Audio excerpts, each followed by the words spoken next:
It's time to get real. Real situations and real solutions. It's time for Relationship Conversations with Dr. Linda Bing. Inspiring healthy communication, building strong connections, and helping you grow in love, one conversation at a time. Right here on Pittsburgh's DSEN, each Monday from 8 to 10 p.m. Here's Dr. Linda Bing.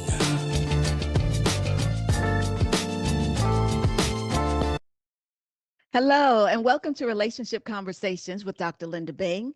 Tonight, I invite you to sit back and relax as we discuss things that impact relationships. Throughout the night, you can share your thoughts or ask questions by calling or texting. You can call me at 412-213-8995 or text 412-218-3888. So I have a question for you right off the bat, okay? Have you ever made a smoothie? I know that's a little strange on a relationship show, but have you ever made a smoothie? I know that most of you had a smoothie, you did drink a smoothie, but have you ever tried to make one? Because you take the strawberries, bananas, blueberries, yogurt, ice, maybe even some veggies, a little honey, whatever. Throw it all in the blender. Once you hit the start button on the blender, something interesting happens. You can no longer tell where the strawberry ends and the banana begins. Everything becomes one thing. And that's what many people expect when they create a blended family.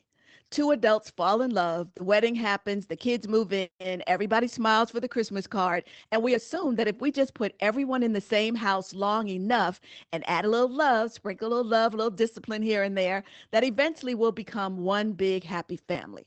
But families aren't smoothies. Children aren't blueberries. Step parents are not yogurt. And so people don't lose their identities because someone pushed the start button on a marriage. In fact, many successful blended families never truly blend at all. Instead, they learn something even more important. They learn how to belong. So tonight we're asking a question that millions of families wrestle with every single day. Do blended families really blend? Or is that the goal? Or is the goal something entirely different?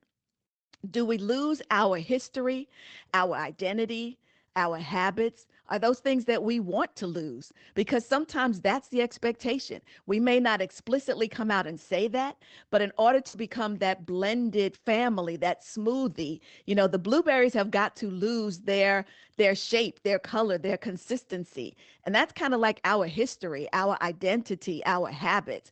We're being asked in a blended family to let go of some of that. You have to give up something to make room for something else, like new traditions, new patterns of behavior, new habits. So is blending families a reality or is it a fantasy? I'd love to know your thoughts. So call or text and let me know. Now, we often blend smoothies better than we blend families because love alone just can't fix the problem. You can't just mix everybody in together, sprinkle the love, and have everything come out the way we want it to come out. So when two people get married, are they creating one family or are they connecting two separate families? And what should they realistically be trying to do? Maybe the whole idea of a blended family is a misnomer in and of itself. Maybe all we can really hope for is that we connect two families side by side and the families figure out a way for everybody to get along. When you look at the data, approximately 17% of U.S. children live in blended families. That's it may seem like a small number, 17%, but that's fairly significant. And nearly 42% of American adults have at least one step relative. Blended families represent one of the fastest growing family structures, heavily shaped by the fact that there are shifts in marriage, there's divorce, there's cohabitation. Patterns across the country are changing with respect to what a family actually looks like. In fact, the data tells us that 4 in every 10 new marriages includes at least one partner who has been previously married. That's almost half. Half of the people who get married have been married before. That's really what that statistic is telling us. And so, given that there have been previous marriages, some of those previous marriages, there were children involved. And then if we go outside the marriages and just look at relationships, we know that there are children that are the result of non-marital relationships as well. About 68% of divorced men and 64% of divorced women will eventually remarry. And according to the US Census Bureau, over 21% of opposite sex couples living together involve at least one partner who has children with multiple partners. So we come together, and sometimes it's not even as simple as I have a child from a previous relationship. It might be more complicated. It might be I have children from different previous relationships. Adults under the age of 30 are significantly more likely to be involved in a step family type of dynamic. 52% compared to adults between the ages of 30 and 49. That number is about 21%. And those that are 50 and older, the number is 10%. So that makes sense when you think about it, because the way families look today are very different than the way they looked 50, 60, 70 years ago. As we're getting looking at younger generations, we're seeing more of the step family dynamic than we did in some of the older generations. And if we look at this by age group, let's say teens, for instance, anybody between the ages of 13 and 17, they are the most likely to live in a blended family. That number is about 22%. And then that's followed by children between the ages of 6 and 12. That number is 18%. And for children who are 5 and under, the number is 13%.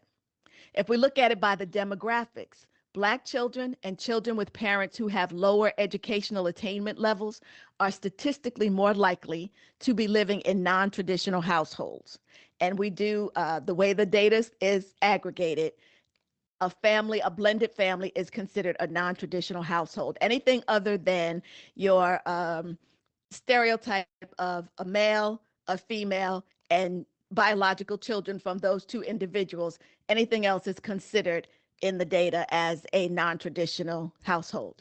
So if we look at sibling dynamics, okay, the slight drop in blended family populations over the last decade or so is mostly due to a decline in the number of children living with half siblings. And that data comes from the Pew Research Center. Let's also take a look at it based on divorce and success rates. While the divorce rate for first marriages is around 41%, I mean, again, that's lower than it has been over the years, but that's still a high number. The divorce rate for first marriages is about 41%. Second and subsequent marriages have higher dissolution rates, ranging anywhere between 60% to 70%. So if you're married once, you're in your first marriage, you're at about 41%, but the chances of a second or third marriage failing is even higher. And when we look at the NIH, the National Institutes of Health, their data highlights that blended families often require 2 to 5 years of adjustment to hit their stride. So you can't say that the family is really healthy until it develops a rhythm. People have to get familiar with one another. They have to build trust. They have to establish expectations and boundaries and ground rules and all of those things. And it takes 2 to 5 years for that to happen. Many times when parents marry, they think it's going to happen right away, especially if the children have been spending time around the new step parent. You know, maybe we've been having dinners together and play dates, and we take weekend trips and those kinds of things. Usually the children haven't spent the same amount of time with the step parent as their parent has. Quite naturally, the two adults are spending more time together. They're not involving the children in every single activity. So because those two adults get along just fine, they assume that the same thing will happen when you throw the children into the blender. And that's not the way it works. So just visiting, or weekends is not the same as living together. And the step parent probably sees the children at their own home. If you are, some of this is going to get kind of convoluted without actual names to talk about, but of course we don't want to necessarily name, but think about if there's a woman, let's call her Sharon. So Sharon has children, and Sharon is going to marry Steve. Steve probably interacts with Sharon's children either when they're out and about, where there are no yours, mine boundaries type of things. It's just the rules of wherever we happen to be. So they're either out and about or they're probably at Sharon's house. And so the children quite naturally are comfortable. They're at home with their things and familiar surroundings. But that changes when you build a home together because maybe we're moving into that step parent's home or we're getting a new home so that we're all starting fresh. But those children have to get accustomed to not only that new step parent, but they have to get accustomed to the new surroundings and perhaps new rules that go along with those new surroundings.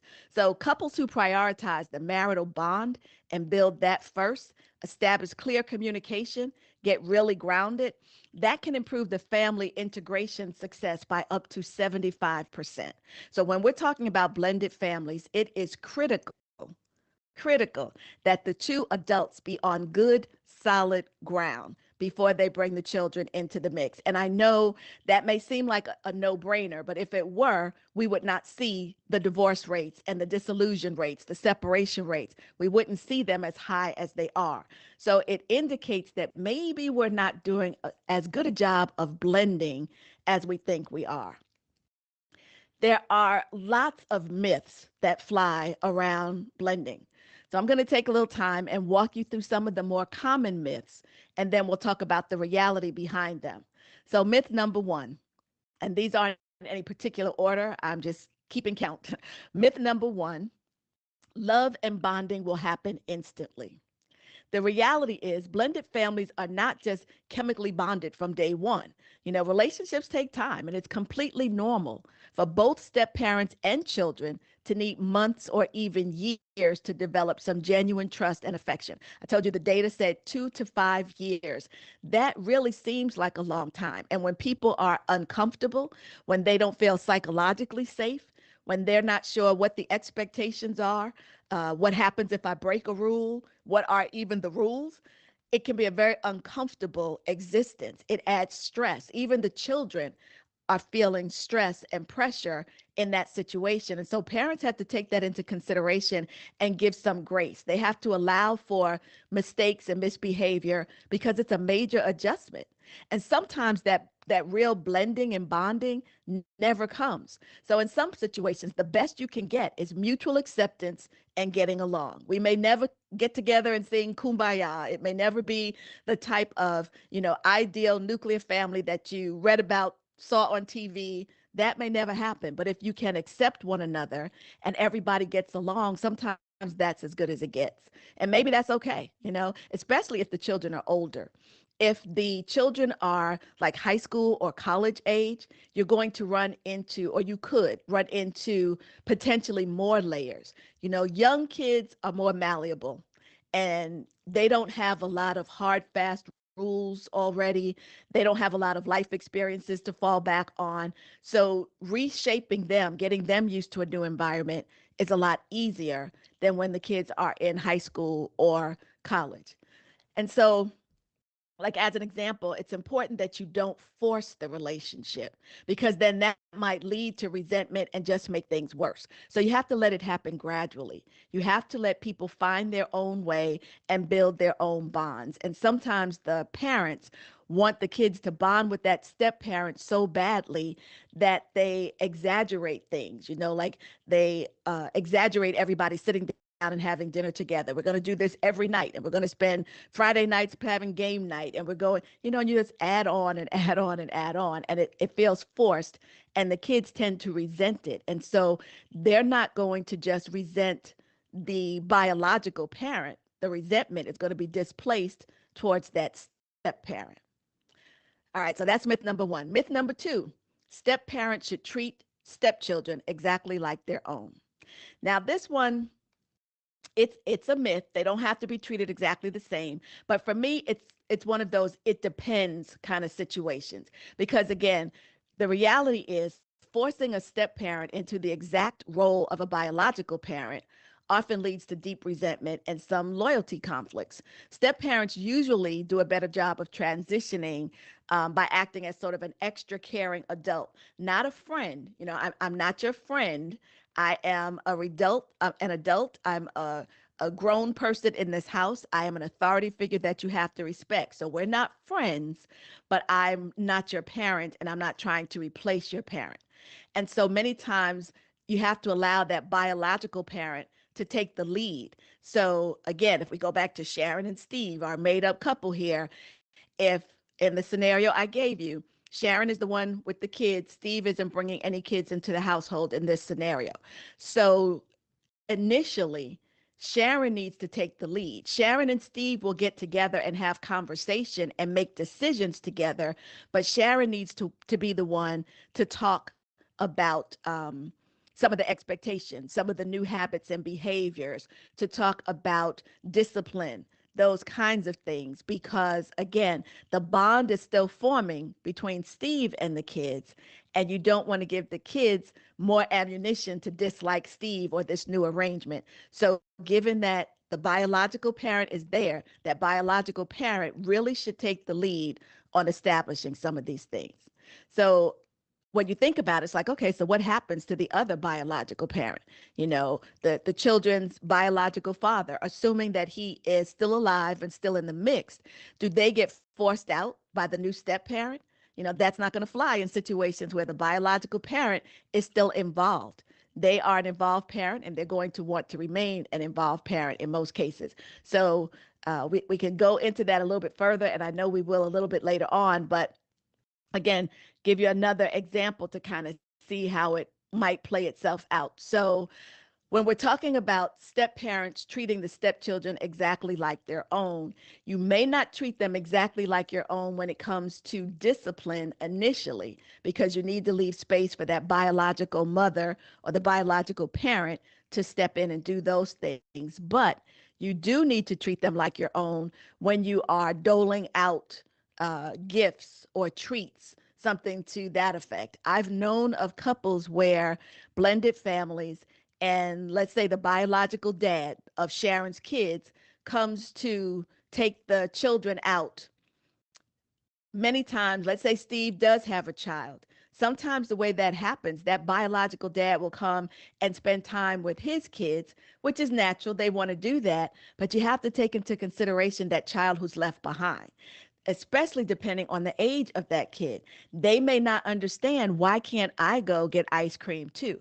So often you have to make sure, especially if Steve has a child that's in the house, when he takes his child out, Sharon's kids live in that house. So that's one of those situations where, Steve, you can't take care of yours and not take care of Sharon's, because everybody that's living in the house, if we're going to mutually accept one another and we're going to get along together and hopefully build a bond where we're blended as a family, that's a situation where you would be expected, in my opinion, to treat all the children the same. So I'm just going to stop there and breathe for a minute, because I threw a lot at you in terms of, myths and some examples and Sharon and Steve. So just stop there and breathe for a minute before I go on to myth number 3. And I do want to let you know that you can go ahead and call. So, all right, great. Let me check. My producer is telling me that I've got some messages. All right, so here's a comment from someone on YouTube who says, getting involved with a blended family is a big no-no. Now that's interesting. I'm wondering what this person means by that. Are you saying that you would never get involved with a blended family?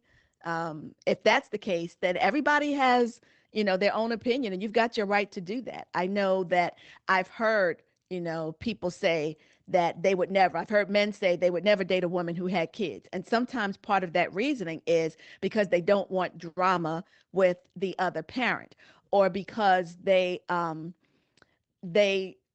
to make sure that the rules of their household are adhered to. Like, I can tell you about a current situation that I know of right now where the people aren't married, but they are thinking about joining their households. The man, I'll still use those same names, Sharon and Steve. Let's say Steve in this case has children, but he doesn't have custody of his children. The mom does. Sharon has children. She has custody of her children. So there are certain things that Steve has observed in Sharon's home, and he's like, That's not going to fly when you come to my house. So, because the kids are teenagers, Sharon is now in the position of, what do I do? It's kind of hard to reshape the behavior of those teens to get them to move into Steve's or move into a home with Steve, be respectful, etc. But they're minors, so she can't leave them behind. She has custody. She's not going to just give them to their dad. So many times it does create difficult, challenging situations. So maybe that's what that YouTuber meant. Thank you so much for your comment. I appreciate all the comments and questions that we get. So thank you for that. Now, if that's what you mean when you say it's a no-no, I mean, I get it. Some people don't want to deal with what they perceive to be, hassles or hassles that are in the making. And everybody has a right to make their own determination about that. It's interesting, though, you would have to think, if you meet someone and you guys are really vibing and you feel like this is your person, but that person has kids, are you going to lose out on your person because of the kids, or are you possibly going to change your view on getting with someone and making a blended family? It can be crazy. And like I said, the more uh, baby mamas and baby daddies that are in the mix, the more convoluted it can become, because now you've got all these personalities that you've got to live with, that you have to contend with as you're trying to manage this household. So thank you for that. If there are other comments or questions, whether you're on YouTube or you want to call or text, you can reach us at 412-213-8995 for a call, or 218, I'm sorry, I always leave off the area code, 412-218-3888 for a text. All right, so myth number 3. You ready for this one? Stepmothers are wicked and stepfathers are mean. That's kind of perpetuated in folklore and movies. I mean, think about it. A kid's story is Cinderella. There probably isn't a child in America alive who doesn't know the Cinderella story.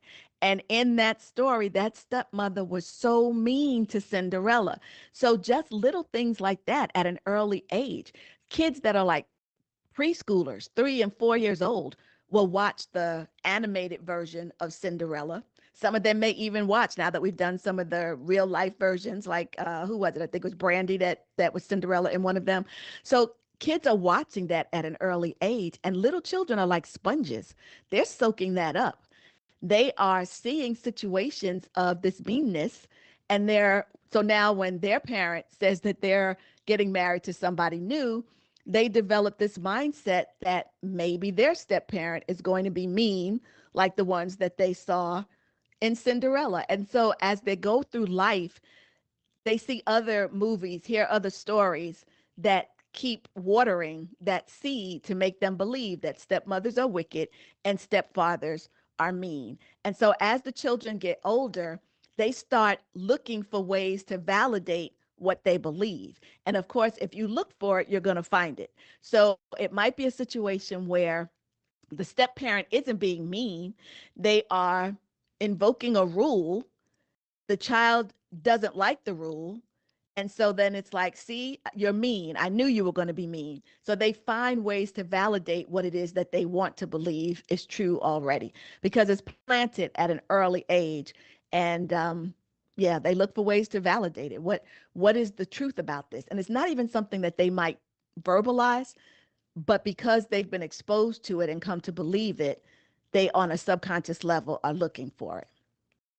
Myth number 4. I think there are 5 myths in total that I'm going to share with you.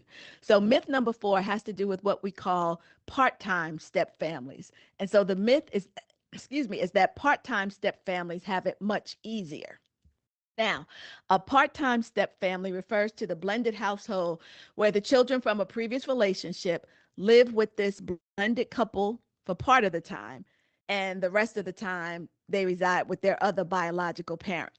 So it can happen on a variety of different scales. It can happen where maybe you're alternating weeks. Sometimes when parents live in the same, say, school district, and so it's not disruptive to the child going to school, sometimes what you find is the kids will spend 1 week at mom's house, 1 week at dad's house. Or maybe it happens over the summer. I live with mom during the school year and I go spend the summer with dad. Or, there are all kinds of combinations where that can happen. So the reality is sharing custody can actually double the workload. And when you're navigating multiple homes and coordinating schedules and trying to remember the shift in the household rules, that can be a lot, particularly for small children to remember because there might be different rules at mom's house versus the rules at dad's house. And sometimes children will be mislabeled by the step parent as being uncooperative or disobedient, got a bad attitude, they're just obstinate, going to do what they're going to do. And I'm not saying that that doesn't exist sometimes, but it could also be that the child is having a difficult time adjusting. Remember, it's a 2 to 5 year stretch for everybody to get adjusted. So in those early years, they're trying to juggle what are the rules at mom's house, the rules at dad's house, the rules at school, the rules in my clubs, my church. Every place that they go, there might be different rules. And even though, yes, there's some commonality in terms of values and character, et cetera, at one house, they might be able to play certain games inside. I've sometimes on television, you'll see where kids are playing ball in the house or they're riding their scooters in the house. One of the shows that I really like to watch, I watch HGTV, that channel, a lot. And as I'm watching different shows, sometimes, like say House Hunters, for instance, the parents are looking for a house that has enough room for the kids to be able to ride their scooters in the house. That wouldn't fly in my house. You're not riding your scooter in my house. That's for outside. Or maybe, depending on how old you are, I might let you do that in the basement, but you're not going to be upstairs riding around the kitchen island and stuff. So it always amazes me when these parents are looking for a home that provides enough space on the main level for kids to ride their scooters. But anyway, I digress. The thing of it is, though, those children might be riding scooters in the house at mom's house. But then when they go to dad's house, they can't. And so we do know that kids are going to test the boundaries. That's going to be a little bit of it. We're going to push the envelope just a little bit and see if I can get away with it. But it could legitimately be that they had a lapse of memory. Oops, I forgot. I'm at dad's house and I can't do this over here. So a lot of it depends on the schedule. Part-time step families are not necessarily easier. It depends on the schedule and how often are they going back and forth. If it really is one of those week to week kind of flips, it can be easy for young children to forget what some of the rules are. So I'm just wondering, have you experienced any of these things? Are you part of a blended family? Either maybe you grew up in a blended family as a child, or maybe you yourself now are one of the parents in a blended family. Love to hear from you. Let us know about your experience or your thoughts on some of what I'm sharing. All right, so myth number 5. Myth number 5 is if everyone just loves each other enough, everything will be easier. So we'll talk about myth number 5, and then we'll take our first break. So the reality of that situation is, yes, love is foundational. Got to have love in the household. But blending families requires more than just affection. It requires effective co-parenting, patience between different parenting styles. Sometimes those children have to get used to, maybe they grew up in a house where maybe there wasn't lots of affection or hugs and kisses and those kinds of things. And now they're in a household where that is. So being hugged might feel strange to them because that's not what love looked like in my house. So it may not be that the child is rejecting that step parent. It might just be that you're loving them in a way that they're not used to. And because they're not used to it, it's a little uncomfortable. So certain things have to be negotiated, if you will. You've got to negotiate house rules and behaviors and habits and all of that. And sometimes it makes the children feel disloyal to the other biological parent. If I love you, what does that mean about my other dad? Like in the case with Sharon and Steve again. Sharon's kids may feel like if I love Steve and I hug Steve and I have fun with Steve, am I somehow being disloyal to my biological dad? So sometimes they get stuck between, yes, I want to have fun with new dad or stepdad, but I don't want to be disloyal. And so that's another conversation that has to happen. It's a conversation that biological mom should lead, but the biological dad should be a part of that as well. And let those children know and understand that, yes, when you're over at your mom's house, I fully expect you to engage and have fun. And it doesn't take away anything about the relationship that you and I have. So there's more that I want to share with you.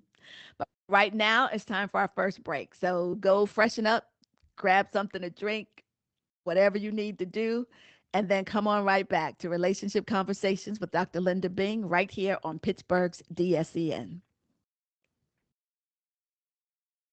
Pittsburgh, it's an old school party. Yes, each Saturday we throw it back with some of the best old school music, funk, R&B, old school, rap, hip hop, and all the jams that make you move and dance. Yes, check it out. Each Saturday, right here on Pittsburgh's DSEN, all the old school jams, 6 to 11 p.m. Pittsburgh, have you seen our Sunday radio schedule? Ooh, it is lit. Start the day off with our Sunday gospel music from 7 a.m. to 3 p.m. It will inspire you and have you praising the Lord. Then from 3 to 8 p.m., we bring you Sunday jazz melody for all the jazz lovers. Then cap off the night with the Quiet Storm from 8 to 11 p.m. to hear the best smooth, romantic, and soulful R&B sounds of yesterday and today.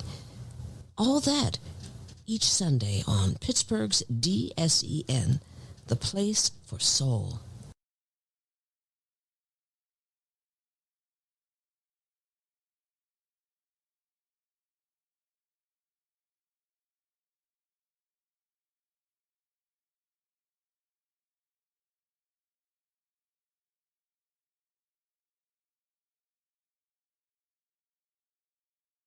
Pittsburgh, it's an old school party. Yes, each Saturday we throw it back with some of the best old school music, funk, R&B, old school, rap, hip hop, and all the jams that make you move and dance. Yes, check it out.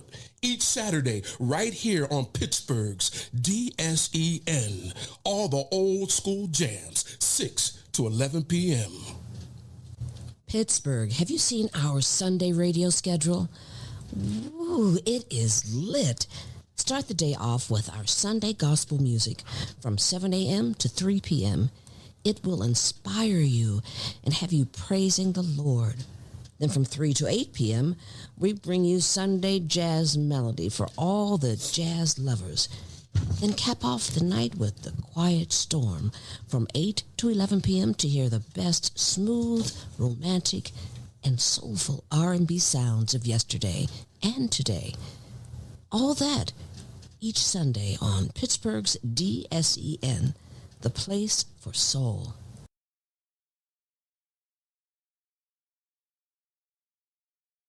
I think you're beautiful. I think you're perfect. I know how hard it gets, but I swear it's worth it, worth it. That's what you do, what you do, what you do, what you do for love. There ain't nothing, there ain't nothing, there ain't nothing I won't do for us. Welcome back. This is Relationship Conversations. I'm Dr. Linda Bing, and you're listening to Pittsburgh's DSCN. So the person who communicated with me earlier on YouTube, thank you for clarifying. There's more in here. So I'm assuming, based on the language that's used, that this is a male. So what he's saying is someone who works very hard and is successful is going to avoid single mothers. We are aware of the problems that they present. So I'm going to push back on that a little bit because I'm hearing that you're lumping all mothers with children into the same box, and that's a little unfair. There are some single mothers who probably hold it down very well, and their children may be very well behaved. It may be a situation where they would be respectful of you if you were the stepdad in that situation. Maybe they are young enough that they're still malleable. You can still shape their personalities and things. So as I said earlier, that is certainly your prerogative. And if you've had past experiences or you know of people who had, and there were problems and you're like, yo, I just want to avoid all that, I get it. But I just want to make sure that as we're talking about this, we don't just lump everybody into the same bucket. We don't assume that in every situation where there's a single mom, there are going to be problems with the children. And then, because in this communication in the chat, It says works very hard and is successful. So that makes me wonder about the financial piece of it. So I wonder if there's some undertone here with respect to I don't want to spend my money on somebody else's children. Um, and there might be some of that. Absolutely. Because if they're in your household, yes, even if their dad is still alive and their dad is paying child support, we know that child support covers certain things, but you have some bills and other expenses that you have to pay where those children will benefit from that as well. So that may be another piece of it, thinking about the financial aspect of it. And I mean, yeah, again, it's real. You're entitled to feel whatever it is that you want to feel. And it might be a good warning. What you're saying might be a warning to some other men. It might cause them to stop and think, that's an issue. Will I have problems with single moms? Is my money going to be spent on those kinds of things? Certainly, if that's your perspective, then you probably need to stay away from single moms. Make sure that you don't, because you might try to make it work, but whatever it is that you're feeling deep down inside is going to come out some kind of way. And we want to make sure that we don't let that project onto the kids. All right. So we were talking about, oh, wait, we got another one. Do you believe that is a stereotype? Someone could miss their mate. I do think it's a stereotype. Now, let me say that some stereotypes are steeped in truth. Just because something is a stereotype does not mean that it's not true. A stereotype is just saying that we're taking some concept and applying it broadly across a group of people as if it applies to all of those people.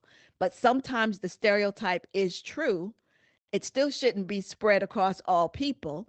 And sometimes the stereotype is not true. And in that situation, of course, it should not be spread across any people at all. So I do think it's a stereotype. And I do think that somebody could miss their mate, and what is your purpose? I think about that as well. So y'all know that I often bring my spiritual perspective in because that's who I am. So when you tune in, you get all of me, okay? And so maybe part of your purpose is to help steer and guide that child. Oftentimes we hear men talk about the fact that a woman can't raise a man. And I do agree with that. I agree that women can do a great job, but there are some things that boys need to get from men. So if there is no significant male in that's mentoring them and working with them, it might be a grandfather, an uncle, the mom's best friend, whoever it might be. Boys need to see a strong male role model growing up. So what if you are that strong role model for that kid? What if you and your person, your mate, get together and you're able to help shape the life of a young child? I think that's a beautiful thing. But again, I will always fall back on everybody has the right to feel the way they feel. And, as long as their feelings don't lead to actions that are harmful to anybody else, they've got a right to act the way that they want to act. So I I do think that it is good to know your feelings. It's good to know that you don't want to get involved with single moms for whatever the reasons might be. We need to know ourselves, what works for us and what doesn't. So I'm glad that you know yourself that well. And like I said, people who are listening, just take heed. It might be a situation that you might need to think about. Thanks again. Appreciate you chiming back in and giving me a little clarification that we could work with. So before we took the break, we were talking about loyalty and displaced loyalty and, understanding the dynamics between a child's loyalty to a biological parent versus a step parent, because that can be broken down into a few core areas. So I'll quickly go over three of those core areas. One is something that the literature calls the blood bond versus nurtured love. Another one is the loyalty tug of war. And then the third one is the parenting and authority differences. So with the first one, the blood bond versus nurtured love, biological parents' love for a biological child is automatic and it's deeply felt. And the same in reverse. Children love their parents automatically and it's deeply felt. Children are often quick to give grace and forgiveness to their biological parents, even if that parent makes mistakes. But when it comes to step parents, they may not be as gracious. They want to hold it against the step parent, even if it's the exact same act. that a biological parent did. So some of that is an expression of the loyalty issue. Don't want to have displaced loyalty. The tug of war thing is like a two-home reality. The experts note that these loyalty binds are a normal part of blended family structures. There's nothing abnormal about kids feeling a tug of war when it comes to loyalty. The conflict can escalate when biological parents or step parents compete for the child's affection, or they attempt to force the child to choose a primary authority figure.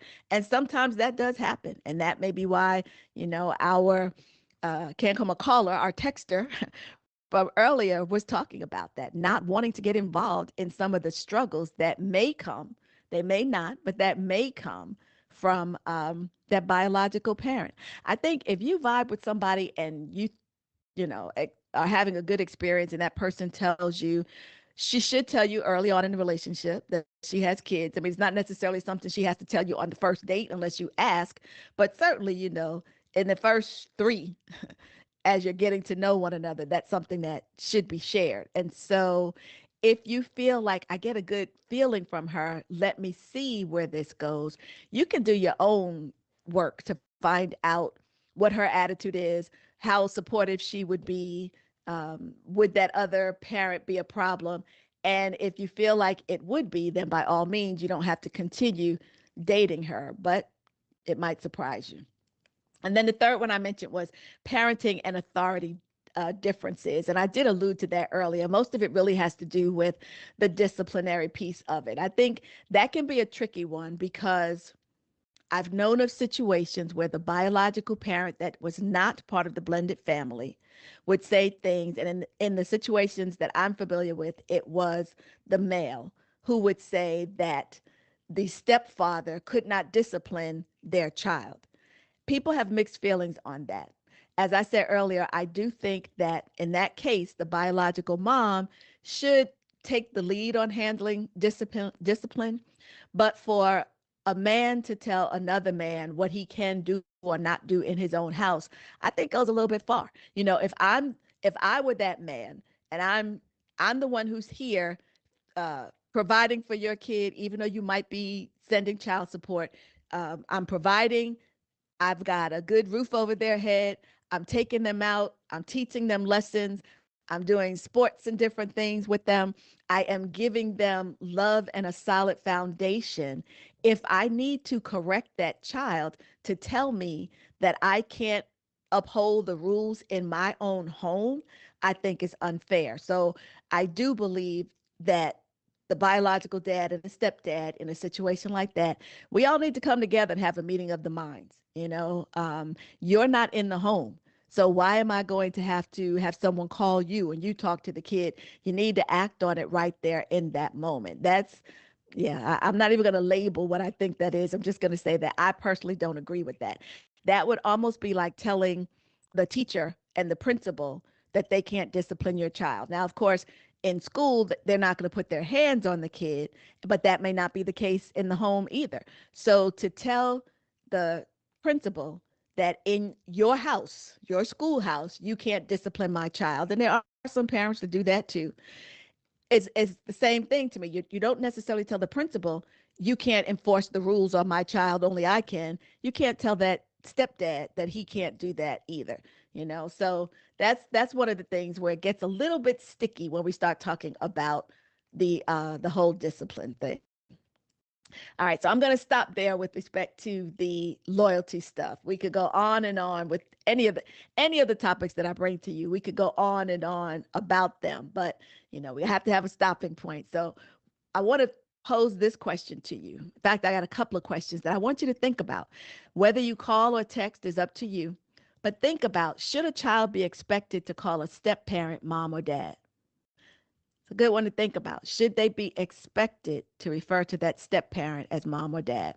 A second question that I have for you is, who comes first, the spouse or the child? So what I mean by that is, let's go back to Sharon and Steve, our good friends Sharon and Steve. So in their household, does Sharon put the spouse, does she put Steve ahead of her child or children and their needs? Or does she put the child or the children ahead of Steve. And we're going to talk about all of these. And then the last question that I'll put to you is, what creates more problems in blended families? I'm going to name 4 things, and I want you to think about which of these 4 things creates more problems in blended families. Is it the children, the ex, the new spouse, or poor boundaries? I would surmise from the person that I was interacting with previously that their guess might be the ex, which is why they don't want to get involved with single moms, or the children. But some people may say the new spouse, that step parent, or they may say that they're poor boundaries. So let's begin with the question that I asked about what the step parent should be called. Should they be called mom or dad? First of all, you don't want to force the child to call the step parent mom or dad, and you don't want to punish them if they don't. They may never get to that comfort level, but let it happen organically if it does. You know, experts and family counselors emphasize that the decision should be left entirely to the child's comfort level, and it should come from a bond that naturally forms. Sometimes kids are unsure and they may ask that step parent, or their biological parent, what am I supposed to call her? What do I call him? If that question comes to you, then you should let them know whatever you feel comfortable with. Or maybe you give them some choices, like 3 things, and you can choose from it. So, another example, there's a young woman that I know who she has more than one child and more than one father associated with the children. One of her sons was going to live with his biological dad. The dad wanted to raise him. He felt like he should be in a house where there's a man. And he had some questions about and concerns about the father of one of the other children. And he didn't want his kid in that kind of environment. So when the little boy, let's call him Bruce, Bruce went to live with his biological dad. The mom, let's go back to Sharon and Steve so we don't get confused with a whole lot of different names. Sharon was sending Bruce to go live with his biological dad. And Bruce was like 4 or 5 when this happened. There were other children in the home because Bruce was married now and he and his wife had kids. So quite naturally, Bruce picked up at 4 or 5 years old, he picked up sometimes calling the woman mom. So what he did though, I think the woman was sensitive enough, and I think she understood the biological mom well enough that, let's say her name was Mary. She said, instead of calling me mommy, how about calling me mommy Mary? And that made the distinction. So he could still get in there with the mommy piece, but there was the Mary. Well, Sharon did not like that at all. Sharon was like, I'm his mother. I'm the only one he gets to call mom. And there was a big thing all around that. Now, mind you, Sharon was part of a blended family growing up herself. And she had a younger sibling whose dad married the mom and was living in the home. And she fell into the pattern of calling that man in the home daddy.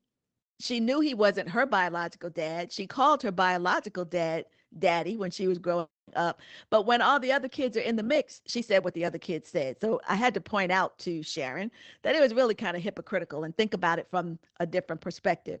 But anyway, what happens lots of times is younger children may take to those, the mom and dad more easily, especially if there are other children in the home. The step parents' kids live in the home. School age kids and teenagers, sometimes they're going to struggle with that because of the whole loyalty thing. And they struggle with feeling like, if I call you mom or dad, does that mean that now I have to listen to you and I have to respect you? Because one of the things that we always, whether it's a stereotype or not, when we're watching these kinds of things play out on television, or in the movie, there's always that defiant teenager who will say, you're not my dad, you're not my mom. So maybe they don't want to get into calling them that, because now it puts that pressure on, and I've got to listen to you. I've got to like you. I've got to listen to you. I'm not ready for that. So in some situations, some may feel that if a biological parent is entirely absent, then the child might naturally want to call, the step parent mom or dad, because they are not being disloyal, given that they don't have their biological mom or dad in their lives anymore. Okay, so another question I asked you was who comes first, the spouse or the child? Um, I remember when I was growing up, one of my friends, he was, I think I might have been about 14. He was about 16 or so. And I felt so bad for him because his dad, he didn't have a good relationship with his dad. His dad was never really around. You know, he was one of the dads that might pop up every now and then, but dad didn't have a relationship with him at all. It was him and his mom. So mom met someone, got married, and my friend and the stepfather did not get along at all. And the mom put my friend out. Now, granted, I don't know all the ins and outs. I just know what my friend told me. Maybe things were so bad and they tried a number of times and that was a last resort. I don't know. But I often felt like, where is this 16-year-old going to go? I mean, he can't get a self sustaining job. He still has to go to school. He can't get his own apartment. What is he going to do? And so for me, that was a clear indicator that she put the spouse before the child. So let me start with a disclaimer that I don't think it's a great idea to think of anyone as coming first. No, and a step family is not a competition. And it should not be, do I put the child first or do I put the spouse first? But in reality, it does get down to that sometimes. And then think about the love that you feel towards your partner is a different kind of love than the love that you have for your kids. It's not the same. The relationships are not the same. So you really can't compare them. But what we can do is to understand the different situations when you might have to consider the needs of the spouse before the child, or you might have to consider the needs of the child before the spouse. So, it's about prioritizing. It's not somebody comes first or I love them more. It's about, or it should be about prioritizing. Because in a blended family, that spousal relationship generally needs to come first. And I say that because I'm saying prioritizing. I'm not saying choose the spouse over the child. I'm saying you have to put your biggest effort into creating a solid, firm foundation. I said that at the beginning. If the parental relationship, if the parents don't get along, it creates all kinds of friction and the whole blended family is going to fall apart. So it is important that the parents prioritize their relationship above most other things. And that might mean you have to make some sacrifices, you do things differently, but you have to prioritize your partner to create that stable, secure foundation, which ultimately benefits the kids and everybody else. So that sounds like putting the spouse first is the way to go, but you're not neglecting the kids or putting them out like my friend got put out. Children need consistent love, consistent attention, and a trauma-informed environment because let's face it, there is some trauma associated with growing up in a single parent household. And again, we can do shows on that, but there is some trauma. It may not be heavy trauma, but there is some trauma. And so the spousal relationship has to serve as the emotional anchor of that home. When the parents prioritize their partnership, then they can collaboratively manage the household rules, the emotions, the boundaries, the behavior, and all of those things. Otherwise, those things will get out of hand. So um, the question is almost a tricky question. Which one comes first, the parent or the child? Now, again, there are some who will argue it from a scriptural perspective because scripture does say that the husband and wife become one flesh. So if I am one with you, then does that mean that I have to put you above others? It's not really talking about the kids. It's talking about oneness with respect to of the same mind, same values, being like-minded, moving in the same direction, same goals. And you put that person first before other men or women. Not that you necessarily put them first before the kids, but let's just be real. Parents need to get along so that the relationship can work and the kids can get the time and attention that they need. And then the last one I put to you was uh, which one creates more problems in blended families? Is it the children, the ex, the new spouse, or poor boundaries? And there's no right or wrong. I mean, there really isn't. But however, One of the things that is sort of universally considered the root cause of the most significant problems in blended families would be the poor boundaries. Because without good boundaries, children experience a lot of the things that I've been talking about. You know, the loyalty tug of war, ex-spouses maybe overstepping, you know, feeling isolated, not knowing the rules, not be given grace. What do I call you? So boundaries are so important. They have to be set up early. And once they're put in place, you've got to be consistent and you've got to hold to those boundaries, because as much as we may not think about it or like to admit it, children want boundaries. It helps them find their way in life. And that's why when people are parenting, the parents who, you know, really don't have rules, kind of let their children do their own thing, that creates problems for that child, because they're looking for the guardrails. You know, it's like driving down the street with no lines painted down and no guardrails. You're going to be all over the place. You need to know you can't stay in your lane if there isn't a lane defined for you. So kids need boundaries. And so again, we're going to break in a few minutes, but before we break, I want to talk about some of the key ingredients that go into making blended families work. So one is patience. Definitely have to be patient. Everybody has to be patient with everybody else in the family. Expecting that instant family harmony or trying to force affection is going to backfire. Give everyone the grace and the time to process their own emotions and build a solid long-term foundation. Remember that 2 to 5 year time frame. That's what it takes. And emotions during that time will be all over the place. Everybody is trying to get used to the new normal. So be patient. Another one is to have realistic expectations.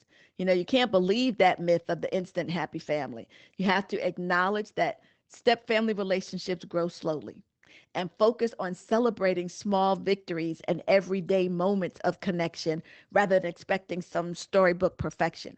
So when you see some bonding, you know, comment on it, praise it, those kinds of things.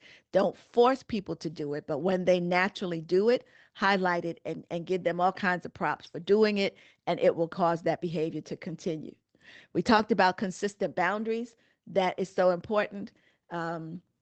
Respecting existing relationships. Step parents have to view themselves as additions to the child's life. Unless that child's biological parent is deceased, you are an addition to the child's life. You're not the primary, and you don't want to come across as replacing that biological parent. So, you know, you can review some of the expert-led advice on how to navigate those complex co-parenting dynamics. But yeah, you have to view yourself as you're an addition. You know, I have what I call a bonus child. You know, I'm her bonus mom, and that's how we talk about it. And I'm noticing that that terminology is starting to catch on, because I'm not sure where I got it from, but I'm hearing other people start to use that terminology. So granted, she's grown. She was grown pretty much when I married her dad, but you know, I step in slowly. We had a relationship, my bonus child and I, because I dated her dad years ago, and I knew her then as a child. And then we went our separate ways, and many years later came back together again. Now she's grown. So she doesn't need to be raised, but we already had a good relationship when she was a kid. And now that she's an adult, I listen when she calls to talk. I often ask her if she wants my opinion or if she just wants me to listen, those kinds of things. I do it slowly because I'm an addition to the family. And so she has a mom. She can go to her mom for things, but when she comes to me and she wants to talk, then fine. I have to recognize I'm not here to replace her mom. I'm an addition. And I think that's one of the ways step parents have to look at it. So like I said, in our family, we don't have steps. We have bonus because it just sounds better. And so when we talk about our kids, we talk about our kids as if they are all our kids. But if I have to make the distinction, you know, or I find that many times if someone will ask her, if her friends ask her, because I've heard this, who I am, she'll say, that's my bonus mom. And sometimes she has to explain to them what that actually means. But it's a better feeling than stepmom. And then it doesn't bring with it some of those stereotypes and myths that go along with the step parent. So anyway, It's time for us to break again. So, what I want you to do is think about blended families and some of the things that we talked about, and focus on the fact that maybe blending is not quite it, from the standpoint of we're not going to become a smoothie. We're going to belong. Sometimes just belonging is what we need to do. We to have mutual respect and acceptance, have some love in the house, belong, but we might not be able to blend everything. So when we come back from this break, we'll take a look at, what about the other biological parent? The one that's not in the house. Where does he or she fit in? And what are some of the things that we have to do to make sure that our blended situation is a healthy one? So once again, time for a break. I hope there's some questions and comments coming. And I will see you in a few minutes back on Relationship Conversations with Dr. Linda Bing, right here on Pittsburgh's DSEN.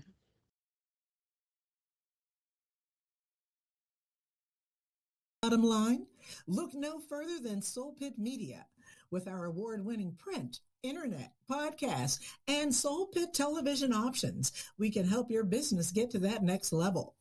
For more information, contact Craig Dawson at 412-407-7685. That's 412-407-7685. And let Soul Pit Media take you to that next level. Business owners thinking about back-to-school promotions and replacing summer flavors with pumpkin?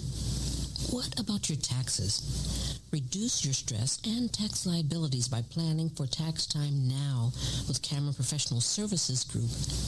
CPSG takes your goals, values, and visions to create a custom tax plan catered specifically to your business. We work closely with you to ensure that as your business grows and goals shift, so will your custom plan. Located in the Hill District in Pittsburgh, PA, CPSG is a CPA and consultant firm, providing services in accounting, auditing, tax planning and preparation, community development, and operational management. Call Cameron Professional Services Group today at 412-251-0607. Have you had the Beat by Niche experience? Beat by Niche is one of the top makeup artists in the city of Pittsburgh. She's touched the face of Cardi B, love and hip-hop personalities, and various Steeler wives. If you have not sat in her chair, what are you waiting for? Visit beatbyniche.com to schedule your special makeover for all occasions: weddings, graduations, proms, photo ops, and more. Visit beatbyniche.com and experience the touch of excellence.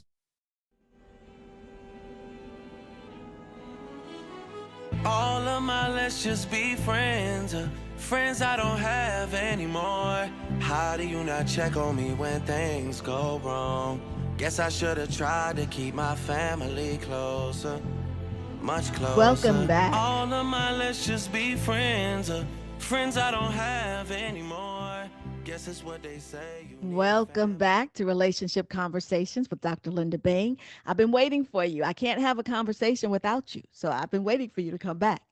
And one of the things that I said to you before we went on break was, what about the ex? Where do they fit in? So give me a call or send me a text. You can call 412-213-8995, or you can text 412-218-3998. Give us a call or a text and let us know what some of your thoughts are. Maybe you are an ex and you got some kind of feelings around it. Or maybe you're in a blended family, you have some feelings about the ex, whatever the case might be.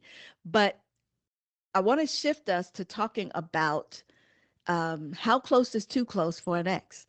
We're talking about blended families and do they really blend? But one of those ingredients, sticking with my smoothie analogy, one of those ingredients is the ex in this equation. And so can you be friends with an ex? Or does friendship sometimes become emotional trespassing? Because the issue is not whether or not an ex exists in your life. especially, if there are kids involved, the issue is what role they play in your life. And there are different types of exes. So there are four that I'm going to share with you. And it'd be interesting to see if you know of or have ever been one of these types of exes. So the first one is the co-parent ex. Now that is a necessary connection. In fact, it's one that you want. You want that co-parenting to exist. You want the biological mother and father involved in the child's life. So the co-parent X is the one where the X remains in your life because children require it. But in a situation like that, the communication is focused on things like school. What are some of the school supplies that they need? How are they doing in terms of their grades? What extracurricular activities are they involved in? The conversation should cover things like healthcare. Certainly, the parent who's not in the household should be kept apprised of if the child is sick. I mean, not a runny nose, cold kind of thing necessarily, but if something more major happens or if they've been in an accident, talking about if it's not already worked out in some kind of divorce decree or something, who pays for what? So those kinds of things. You could talk about sports and activities. Maybe you can decide together which sports they will be allowed to play. Maybe you feel as if they're too young right now for football. So you have that conversation around what sports or activities they can be involved in. Discipline is another one. You can always bring in that non-custodial parent to let them know about some problems you're having and what are we going to do. You're the one in the home. You might be the enforcer of it on a daily basis, but you can come to the decision with that ex-parent with whom you're co-parenting.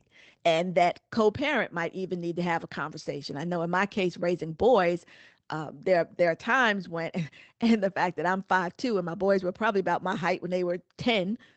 So I used to make them sit so that I could yell at them looking down. I never wanted to be looking up trying to tell you what to do.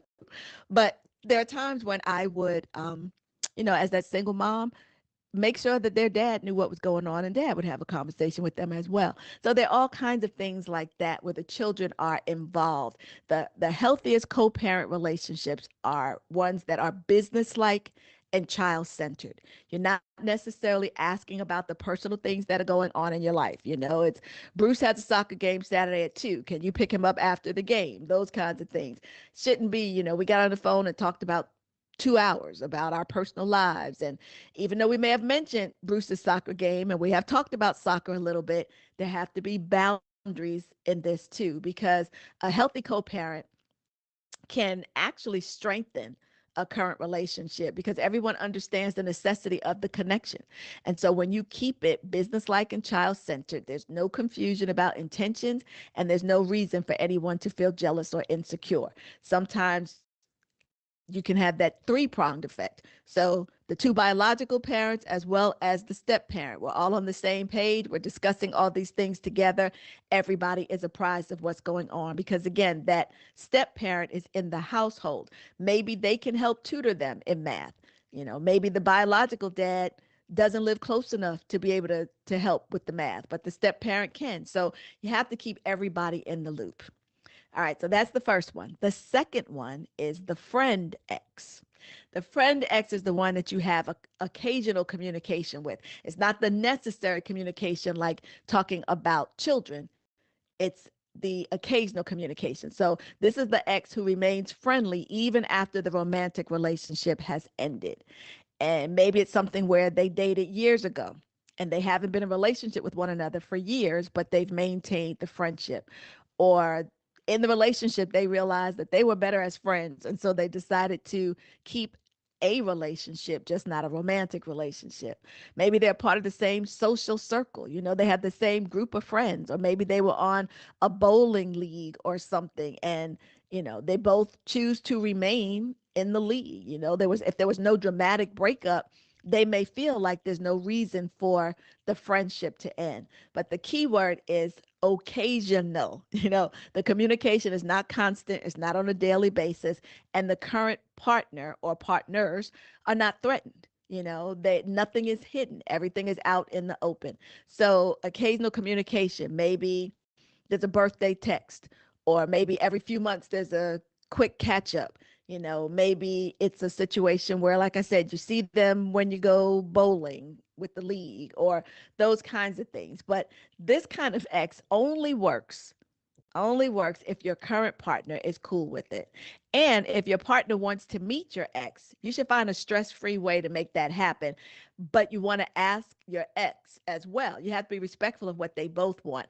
Now, if the ex refuses to meet your current partner, there might be a hidden agenda in that. You need to reconsider, do I maintain the friendship? Because what reason would you have for not wanting to meet my current partner? So, but I do think that, sometimes in relationships, people will feel like, okay, well, if you guys are friends and bowling together, why can't we all be friends? Why can't I bowl too? And for some people that works. I mean, it's for some people it works, but there is a potential danger.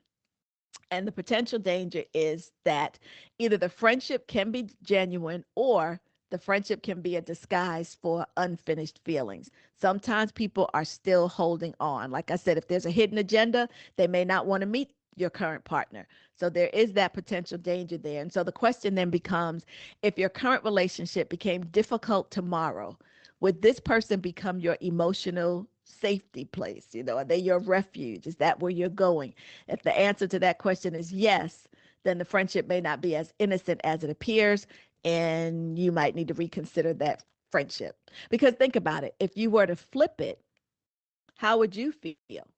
You know, how would you feel if the way I see it play out lots of times is it's the woman who wants to remain friends with her ex and wants her new man to understand. But if her man is remaining friends with an ex female, then the woman might get jealous or feel insecure about it. And lots of times the comeback is, yeah, well, I know how women are. Oh, yeah, maybe you do, but who's to say what's going on here? So if you would not be comfortable with your partner remaining friends with an ex, then you should not remain friends with an ex either. We need to not be hypocritical. We need to be fair across the board. Number three, I told you there were four types. Number three is the emergency ex. This is the one that's always showing up in the time of need. They're on permanent standby. So whenever something happens, maybe you have car trouble, maybe you need to borrow some money, maybe there's some family drama going on or some emotional crisis. If they're the first call, not a good thing. It's not a good thing. If you're in a new relationship, let me just say that that's too close. If you're in and I don't mean new as in you just started the relationship. I mean, if you're in uh your an existing relationship, if you're in a relationship not with that person, then that person should not be your first call. That's kind of convoluted, but you get what I'm saying. So you don't want to come up with excuses like people do, well, I can depend on them, or we have history, or, any other excuses. They're just helping me out. They've always been there. We've always been there for each other. Those are excuses to hold on to the friendship. And that type of ex, really, in my mind, I think of them as the just in case ex. It's like, that's my ace in the hole just in case this relationship I'm in right now doesn't work out. So I don't want them to get too far away from me because I might need them. Even if we never get back in relationship, there may be some other needs that I need that person to fulfill. So that emergency ex, yeah, they're like that just in case partner. And that's the problem. Maybe you feel like, well, nobody knows me like they do. That's a problem because emotional intimacy is a real thing. And it often lasts beyond the relationship. So the relationship ended for a reason. So give someone new the opportunity to get to know you on that same intimate level. Your current partner begins to wonder, if I'm your partner, why am I not your first call? Why do you need to call this other individual at all? And it's going to create some resentment and insecurity. So we have to be mindful of that. And you may notice that early on, as I was laying out these, telling you that there were going to be four types that I would talk about, I mentioned the term emotional trespassing. So I want to back up to that because this is one of the situations where emotional trespassing may get into the mix. Got a hair on my eye. Emotional trespassing. That happens when someone outside of the relationship is given access, influence, or intimacy that belongs inside the relationships. It's like, we understand trespassing when it comes to property. If someone walks into your house without permission, opens your refrigerator, sits on the couch, starts rearranges the furniture, you're going to say, hold up, you don't belong here and you have no business doing those things. But a relationship is like a house too. So if someone is getting access or having influence in your relationship, that's emotional trespassing. And lots of times it happens when you overshare. Again, if you go back to that emergency X, that just in case X, they're likely to be the one that you're sharing with. There's somebody that you go to and tell your troubles about what's going on in your current relationship. It's when someone crosses an invisible emotional boundary and they begin to occupy space that's supposed to be reserved for your partner. It's not always cheating, it's not always intentional, but it can still quietly damage trust and ruin a relationship. So we have to think about emotional trespassing. And here are some ways to identify it. Here's what it looks like. So giving an ex what the literature referred to as the emotional bedroom. The bedroom is a place of vulnerability and intimacy. So when you're talking to someone, like I said, calling your ex first or sharing your fears and dreams about your partner, all of those things, that's emotional trespassing. And you have to ask yourself the question, who has access to the deepest parts of you? That ex may have had access at one point in time, but they are no longer in the space where the access belongs.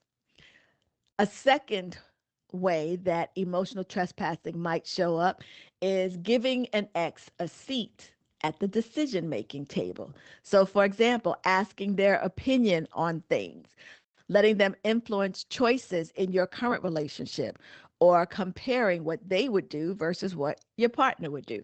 Comparing is never a good thing. So the question becomes, does your ex still have a vote in a relationship that they're no longer a part of? Sometimes the ex will get your ear and they'll tell you, well, this is what I think you should do, or that's what I would do if I was in that situation. You don't want to get involved in any of that. So when I talk about making decisions, I don't mean decisions concerning a child that you share. If you're co-parenting, yeah, they need to be involved in those decisions. I'm talking about decisions that um, concerning what goes on in your relationship, or decisions about what happens in your household. If they don't live in the house, they have no business making decisions about what goes on in the house. And then there's the sign of letting an ex become your emotional translator. So examples of that would be, can you help me understand why my husband or why my wife does this? That's many times a trap. You may not realize it, it might not be intentional, but asking them to help explain, the person you need to be asking is your husband or your wife, not your ex. Or maybe you vent about your relationship problems to them. So they're in there translating emotions, helping you understand what you're feeling and what's going on. That's not the person you want to seek comfort from after there's an argument or something, because it creates a dangerous triangle. Now it's you and me and the ex, and that's not the way the relationship is supposed to go. And then number 4, keeping the ex relationship private. And that's where the lines get really blurry. So, it's, is your relationship with your ex one where you delete the messages to make sure that your partner doesn't accidentally stumble upon them on your phone? Or do you change their name in your phone? They don't put that name in there, you put something else. And that that's code for that person. Do you minimize how often you talk? Oh, we get caught up a couple times a year, when you know that it's more like a couple times a month. Would your tone change? If your partner walked into the room while you're on the phone with that individual, would the tone in your voice change? Secrecy is often a sign that a boundary has already been crossed. If you feel like you've got to do any of those things that I just mentioned, then you already know that that's a relationship that's too close. Your ex is too close, and you need to back that up. Perhaps just let it go. And so you see why the emergency X sounds more like a just in case X, because that's really what it is. They're sort of your backup plan. So let's talk about the backup plan X. That's the one that creates trouble in the relationship. This is the most dangerous of the exes. The backup plan X isn't really in the past. You say they're in the past, but they're in the waiting room. They're in the waiting room. They want to know what the diagnosis is. Are y'all staying together? Or are you disappearing and splitting? Because I need to know what my next move needs to be. Both people might claim that the relationship is over, but they continue maintaining emotional access to each other. So this is similar to the last one. And there'll be the frequent texting, the late night conversations, emotional venting, comparing to the current partner. You keep the relationship a secret. There's that little flirtatiousness that goes on when you get together. You smile a different way, you walk a different way, all of that. The backup ex is almost like your emotional insurance. If something goes wrong, I still have some place that I can go. And so many times when people get caught up in an affair of some type, it doesn't start from the conscious place of this is somebody I'm attracted to and I want to be with. It develops because of that emotional familiarity. Because think about it, even if you feel like you didn't have any ulterior motives, it just happened. The other person is listening to all of the things that you like and don't like. They're listening to all the things that are displeasing in your present relationship. So naturally, they're going to come at you different. They want you to view them as the savior. I'm the one who's not going to treat you that way. And women and men are both guilty of it. It's not something that belongs to one gender or the other. Both genders do it. So they know all your vulnerabilities. They know what pleases you. They know what's going on in the household. It's too much. That's too close. And so that's the X that's most likely to trigger arguments in your home, to create a lack of trust, make the trust start eroding because of the secrecy that you're giving it. It creates an emotional affair. You may not ever have sex with them now that you're out of the relationship, but emotionally, you're more intimate with them emotionally. You're sharing more of who you are and what you're feeling and all of those things. You're sharing more of that with them than you're actually sharing with your current spouse. And so it undermines the current relationship because they're occupying a space that should belong to the current partner. So those are 4 types of exes. Have you ever been or known one of them? Give me a call or a text and let's talk about it. What did it feel like? Maybe unknowingly you were that type of ex, or maybe you had that type of ex. It becomes a problem. Those are exes where the closeness is not around the children, except for that first one, the co-parenting ex. The closeness is not because of the children. Even if you have children together, what's the nature of your conversations and how often do they happen? Exes can get you in trouble, and you really have to think about how close is too close, and why do you need to have a relationship with them, especially if there are no children in the mix. What makes you hold on to someone? Maybe what you need to focus on is what caused us to break up in the first place. And remember those things, and that will keep you from getting too close. But I've seen so many relationships end, marriages end because of exes. The ex the ex should even, they should have more respect for the marriage. Now, granted, they didn't make any vows to one another, so they're not necessarily, some people would say like they're not doing anything wrong, but I think they are. Respect the vows and the bond and the intimacy. If you care about that person, you want them to be happy. So they're happy. It's not with you, but they're happy. So you should be in support of that instead of doing things that will tear it down. So the ex is at fault as well, but the ex didn't make promises to your partner. You did. And so you have to make sure that you protect the relationship that you have formed with that partner. Don't fall into the trap of any one of those exes because it's not healthy. So when we talk about blended families, if you missed the top of the show, the first hour, we talked about blended families. We talk about whether or not that's a reality. Do families really get blended, or do we just connect two separate families? We're coexisting and trying to get along. And I think both of those things are possible.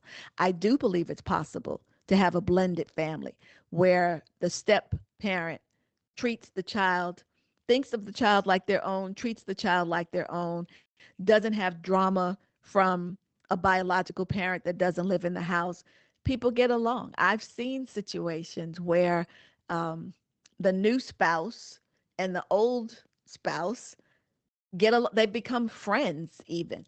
Now, again, that might be too close, but I've seen situations where it happens. And in situations like that, you don't necessarily have to be at that extreme in order for the family to really blend well.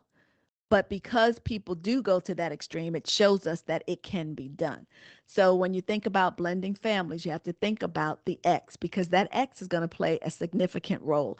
Even from the standpoint of, depending on how old the children are, that X has helped to shape the children. Many of their beliefs, their attitudes, their behaviors are all going to come, not all, but some are influenced by that X. Not just because of the DNA, but because of things that they saw, heard, observed, etc. So the X is going to be in the mix in some form or fashion, regardless. And I think if the X and the current partner can at least be civil and cordial with one another, it helps alleviate some of what the person who reached out on YouTube was talking about. There would not be as many problems. There wouldn't be the drama associated with it if everybody stayed in their lane and played their respective part. So yeah, the X, do not overlook the X. Like I said, I pushed back on the brother, but he's got a point.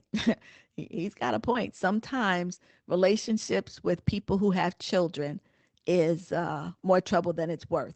And before we break, which we'll do in another 2 or 3 minutes, the emphasis has been more on, the woman who has kids and that man who might be the ex who's now disruptive. But it works in reverse too, because women have to deal with the baby mama drama.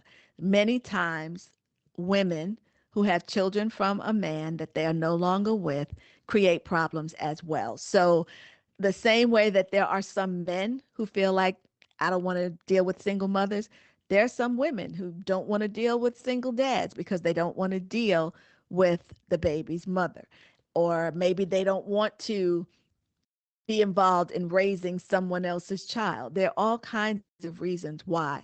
And it really is sad, because I gave you statistics about blended families and divorce, et cetera, at the top of the show. When you think about the fact that the nature of relationships is shifting, and there are more children in blended families today than there was, 20, 30, 40 years ago, it almost looks like that's the future. It's going to be more difficult, not impossible, but more difficult to find a partner that doesn't have children. And so, yeah, you got a lot to think about, particularly if you're looking to remarry. Then it's almost impossible to find someone in certain age brackets who does not have children. Almost impossible. So, again, gave you some questions. What are you thinking? What are your thoughts? Have you been in relationships like this? Have you seen them? How do you feel about step parents, blending relationships, and all of those good things? What kind of ex do you know? What kind of ex have you been? What are you doing if you're in one of those blended families to make sure that it's a healthy relationship? Yes, those types of relationships take more work, but you have to think, is it worth the reward? If that's your person, then it might be worth the trouble that you're going through. So when we come back, we're about to take a break. We'll come back and we'll spend a little bit of time talking about the more about the exes and what kind of ex you're becoming. But I want to give you some information that also talks about how to make the blended relationship healthier. What are some things that you can do to help make it healthy? And I want to give you a sneak peek at what I'm going to be talking about next week. So I'm going to give you a quick break, ask you to get up, stretch, do your thing, and then come right back. This is Relationship Conversations with Dr. Linda Bing, and I'm waiting for you right here on Pittsburgh's DSEN. we are going to be on the Royal Caribbean cruise line and their new ship, Icon of the Seas, November 7th through the 14th, 2026. We got excellent dates because the dates that we got are not within their blackout date, which means that whatever current promotion is happening right now with Royal Caribbean, when you pay your deposit, that promotion will be applied. If it's 60% off the second person, there's one that's a drink credit because they run different promotions all the time. This is a large corporation, and we have all balcony rooms and we have ocean view rooms that are reserved just for DSEN listeners.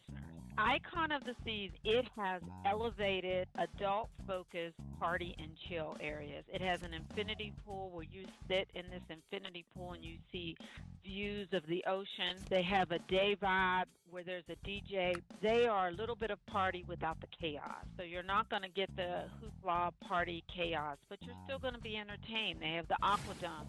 Those of us who are Pittsburgh born and raised, we remember when the Civic Arena used to open up the dome. Remember that? Absolutely. How amazing that! I saw Prince and they opened the dome. Well, they have something called an Aquadome on Icon of the Seas, and basically you sit in this theater type zone and they're doing acrobatics and night activities. You get views of the ocean and the sky and the stars and the moon, and it is just wonderful. They have water park at sea that has 6 water slides to it. It's And of like course, a floating city. it is. It really is. You're talking about a dome that opens. Which is why they don't say decks. Instead, that what they have are different neighborhoods. Because it is. It's a rolling on the sea city. And we're going to stop at St. Martin in Phillipsburg. We're going to stop at St. Thomas. Those will be full days where we're there. So you can do excursions if you like to do excursions. And of course, there's the perfect day at Coco Cay, which is Royal Caribbean's private island.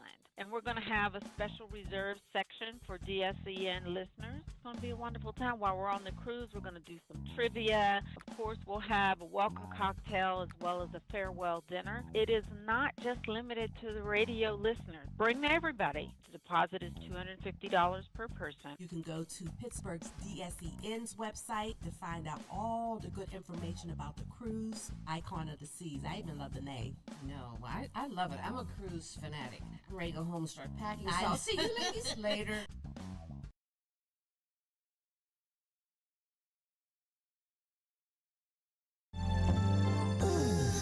What's up, Pittsburgh and Pittsburgh's DSEN listeners? It's Monday. Let's start the week off right. We have that soulful music to help you. Yes, we have all the soulful sounds, and we hope that you're enjoying it. If so, send us a text at 412-218-3888 to let us know. We're wishing everyone a safe, productive, and fun week. And of course, keep our sounds on and let someone know about us. We are Pittsburgh's DSEN, the place for soul.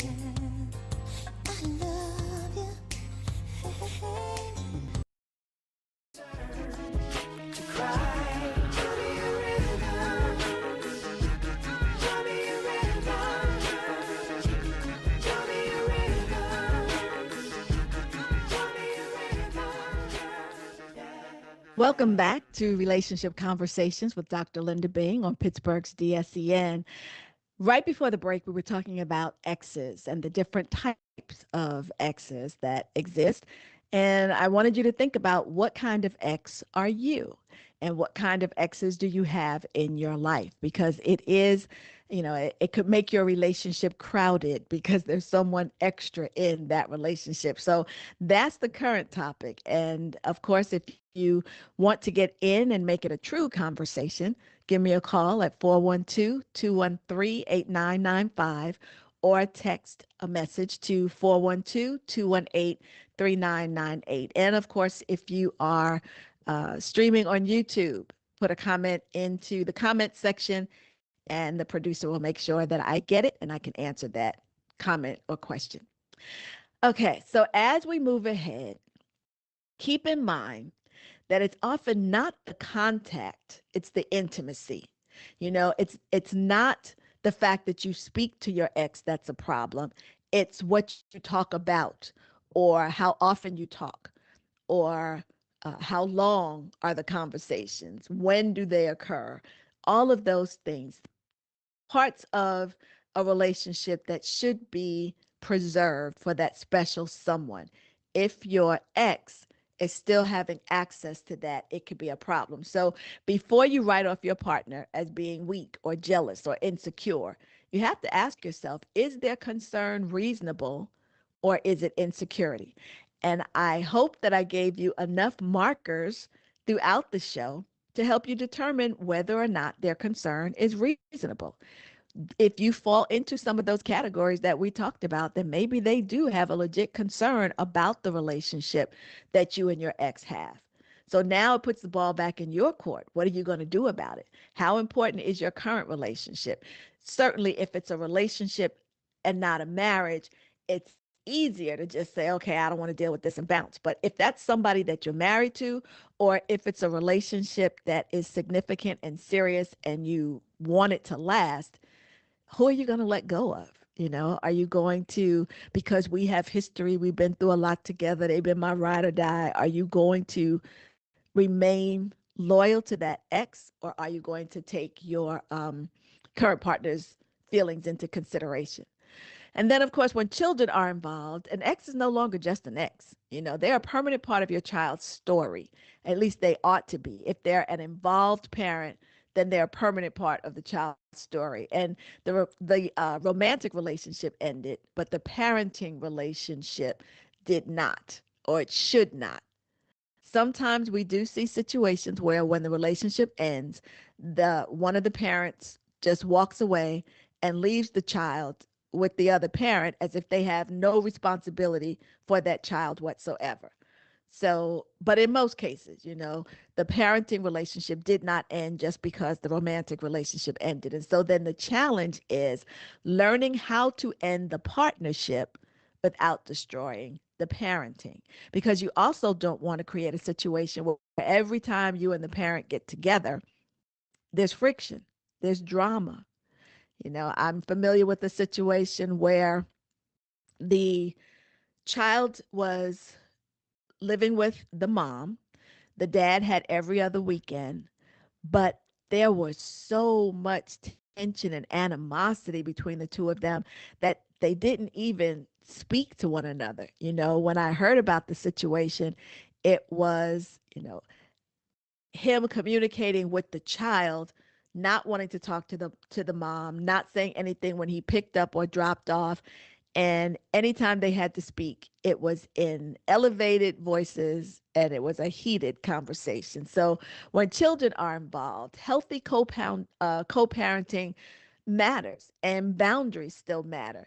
If you're going to co-parent in a healthy way, it requires sharing information about the child. You have to do that. Keep the other parent informed, because after all, they are the parent. They are a parent. So keep them informed. Support major decisions. You have to put the child first. Think about the child, not about your feelings. Take your feelings out of it. Many times I think after the romance is over, the parents withhold certain things as if it's punishing the other parent. It's punishing the child. And you have to take that into consideration. So take yourself out of it and show up for the important things.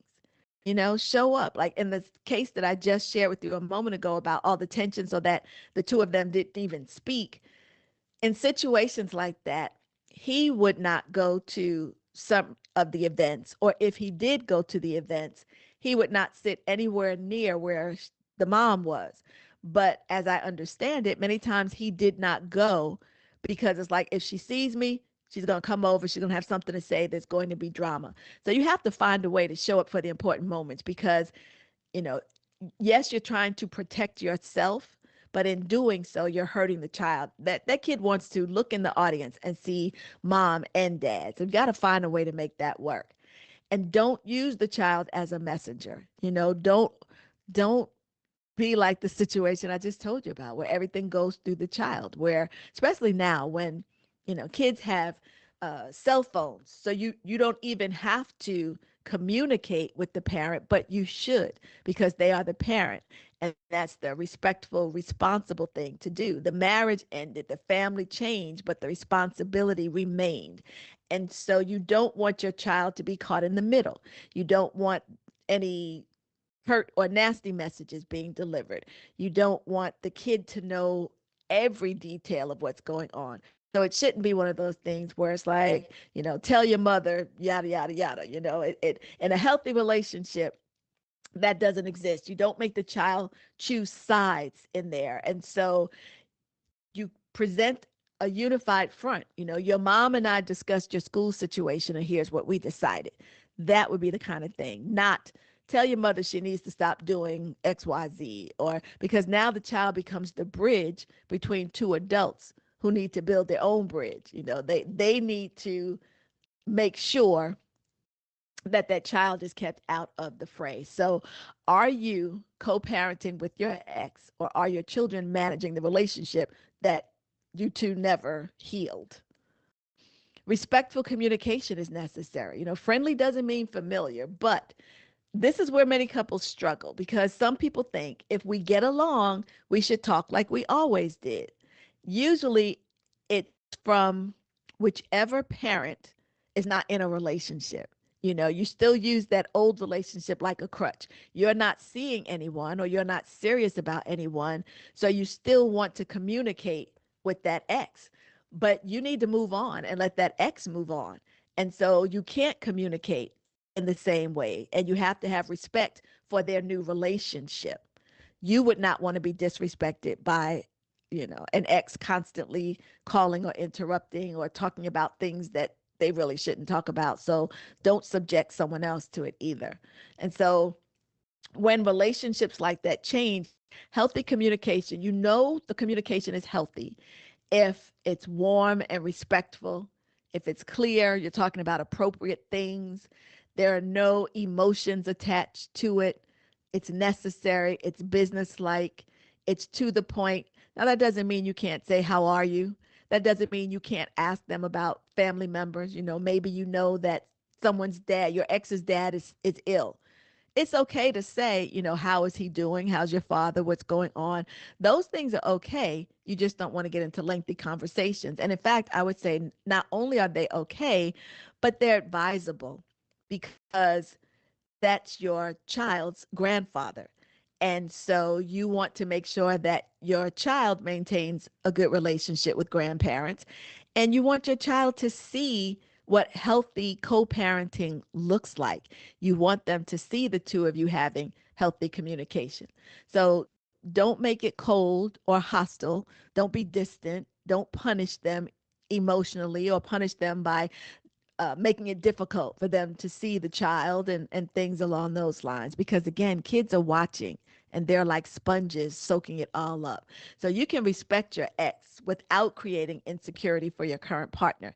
And that's what you need to do. So for example, in a healthy situation, you might say, hey, just checking on what time we're meeting for graduation. There's nothing to say that there can't be a family dinner for graduation and the ex shows up. This is a time to put feelings aside, focus on the child, celebrate their accomplishment.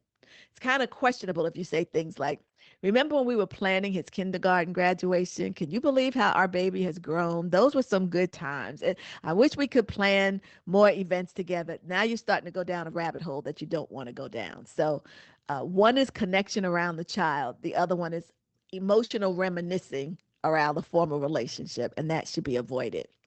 And then what about holiday gatherings? Who belongs where? When it comes time for the holidays, questions come up like, do we all celebrate together? Does the new spouse attend? Do we still do old traditions? Who sits where? And there's no one answer. I mean, it really does depend, but just make sure you maintain boundaries and understand that you're going to have to make some sacrifices.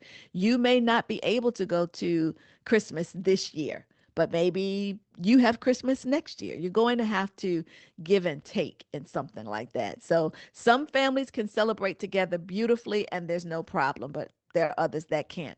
So then the question becomes, can everybody be present without pretending that nothing changed?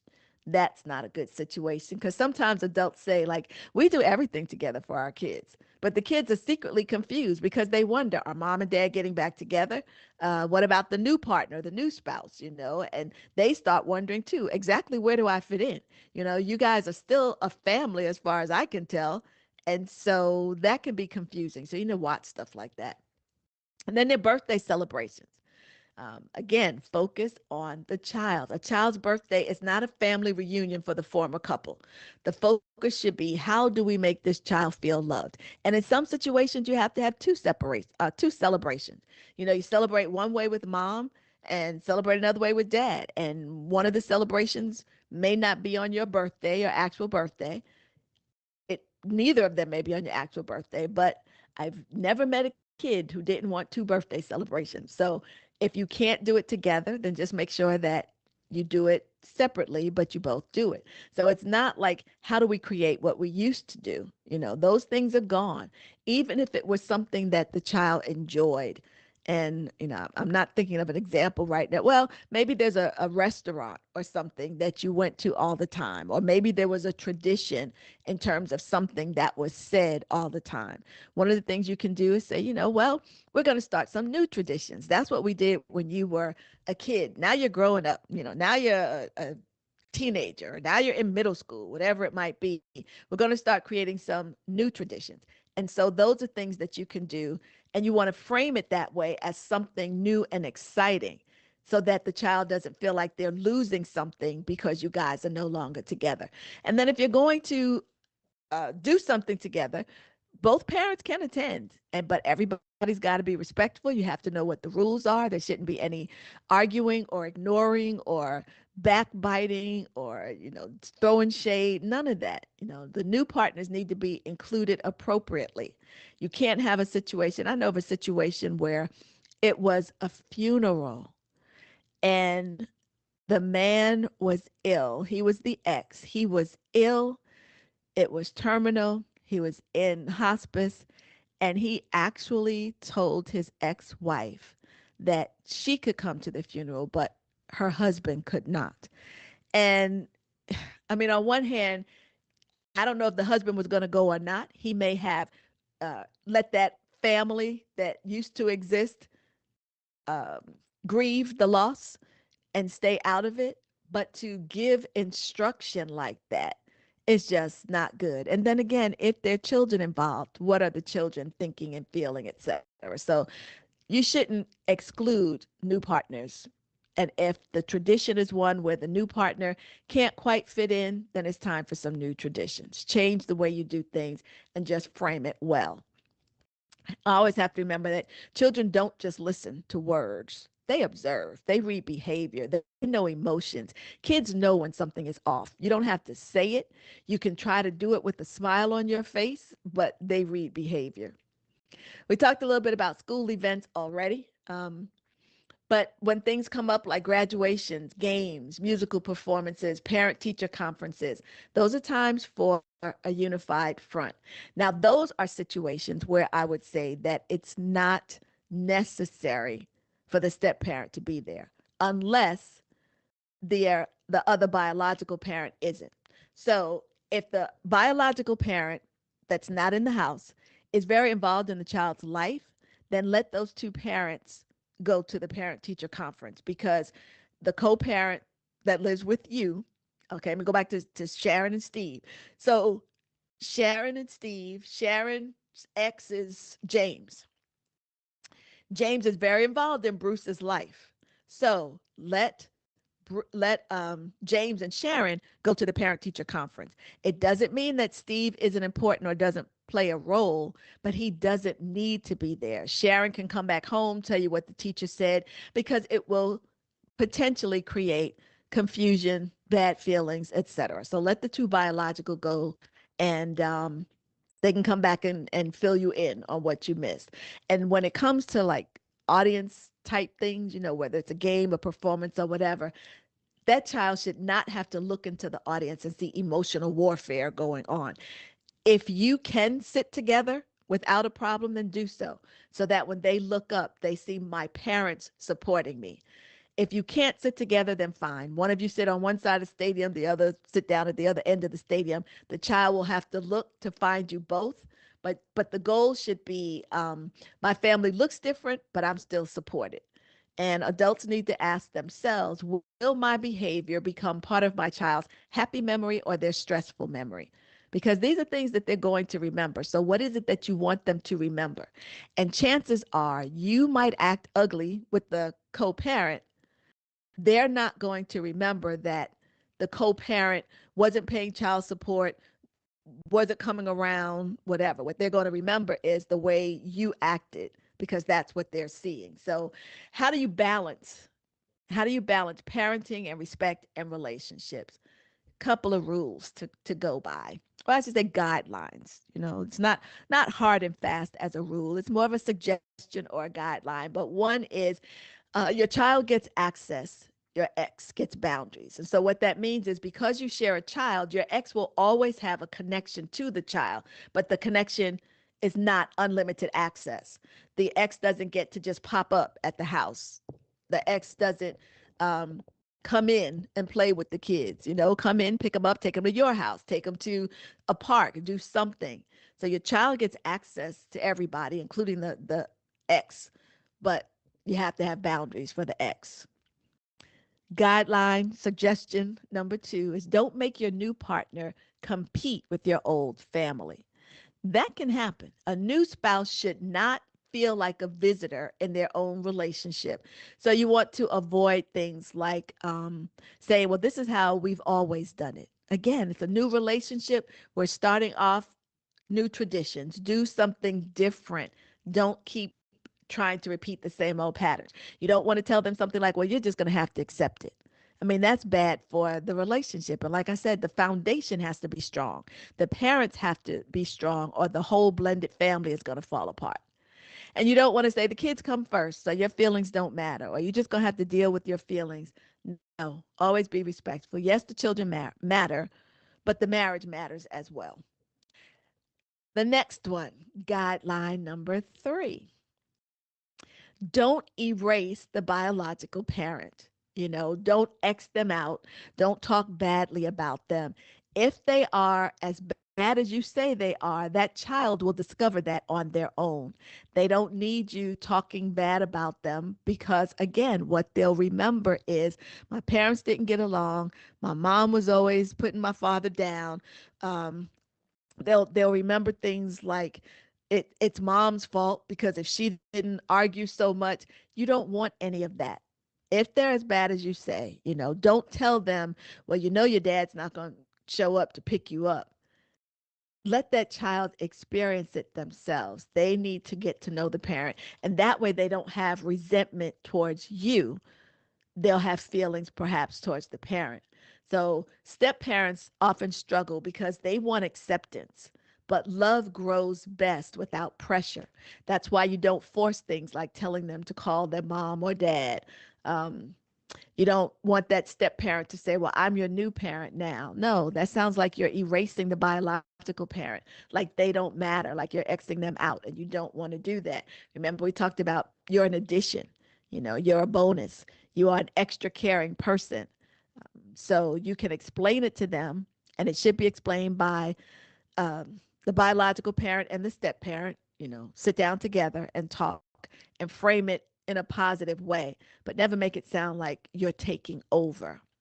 And you don't want them to forget about the past. Those are memories. That's a part of who they are. They should be able to hold on to those memories. So even though you might switch up and do something a little bit different, you might celebrate the holidays differently. Maybe for young children, maybe there was a bedtime story that they were always read by the biological parent that's not in the picture. So maybe you say, okay, well, how about, and you introduce something new. If they're very young and they're, hesitant about doing that, you don't want to force it. You just kind of go with the flow, but don't do things that would force them or put them in a position where they have to forget the past. You just start building something new around that. And that, I know, is one of the biggest mistakes that happens in blended family situations. People don't honor the way things used to be. Children grieve too. And they're not only grieving that parent that's no longer in their life on a daily basis, but they're grieving the loss of a house that they became familiar with. They're grieving the loss of traditions that they were familiar with. That they're grieving the loss of the family unity that they felt.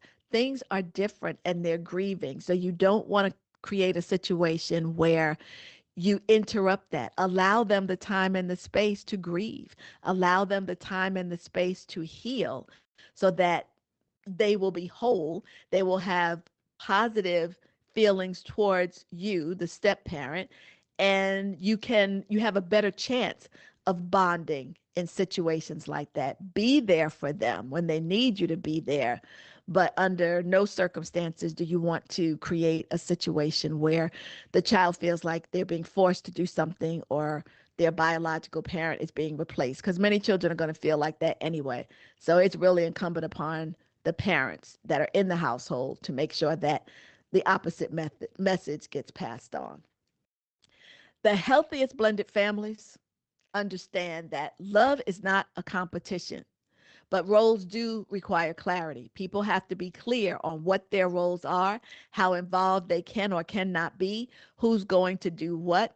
All of that is important. You make it clear among the adults, you make it clear among the children, but never set it up like it's a competition between moms or dads. And the child should never feel like they have to choose.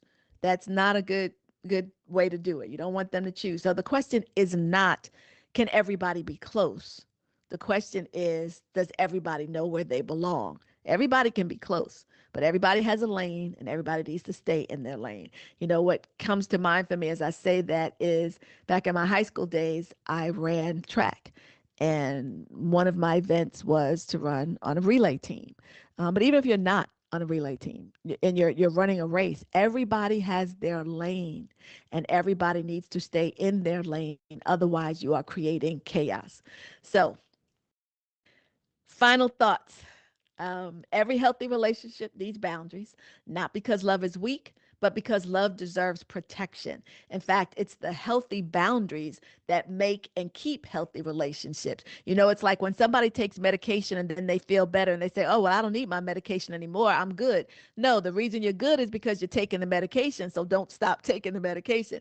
It's a similar kind of situation. The boundaries are what make the relationship healthy. Don't remove the boundaries, keep them there.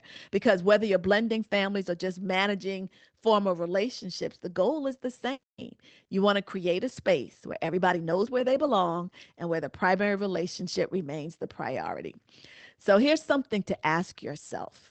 Would your current partner describe your boundaries with family members and former partners as clear, fair, and respectful? If not, then some of the things we talked about tonight might be the perfect segue. And tonight might be the perfect time to start that conversation, because remember, the success of a blended family begins with a healthy partnership. So you have to prioritize the partnership. That doesn't mean you're neglecting the kids. It doesn't mean that the spouse comes first. It just means you're building a strong foundation. Your past relationships helped build you, but they should not have a permanent key to your present relationship. Healthy love doesn't require you to erase your history, but it does require you to protect your home. So those are my thoughts for you tonight. And as I close out, I told you I was going to give you a little sneak peek into next week. So I want to tee up next week's show. Next week, everything goes according to plan. My guest will be author Oscar Frazier. Oscar will be on to discuss his new book titled Dear Ex-Wife. I don't have time like I thought I would to go into what gets unpacked, but basically, we're going to talk about his journey because there's so many lessons in there. And actually, after he came out of his marriage and looked back, Dear Ex-Wife is really like letters that he wrote to her based on his observation. So I didn't do it justice, but that's because we're out of time. But we're definitely, it's a show that I would say, men, I think you will have some aha moments as you recognize maybe some similar behaviors and insights. And those insights might lead you to behavior shifts. And ladies, I'll say you will gain an understanding of why men behave in certain ways. And at the end of the night, both men and women should be extending grace and thinking about how to either make their current relationship better or make the next relationship matter. So don't miss me next week. And as I close out, of course, I got to remind you that the day after we talk with Oscar, that you have the opportunity to check out Soul Take, which is Pittsburgh's exciting sports talk show. It airs every Tuesday night from 6 to 8 p.m. And on the next show, the fellas will be talking about the Pirates, Ben Sherrigan. They'll be talking about should he be in the hot seat. They'll rank the Steelers tight ends heading into training camp in 5 weeks and what the Pens will do in the NHL draft. The conversation will also cover the top 10 NBA draftees and in golf, the LPGA and the PGA championship and more. You heard the commercial about the cruise. Don't miss it. For those of you who like to travel, take a cruise to the Eastern Caribbean with Pittsburgh's DSCN. The dates are November 7th to the 14th, and the details are on the website. And now, last but certainly not least, tune into our radio stream at pghdscn.com for the best of soulful music.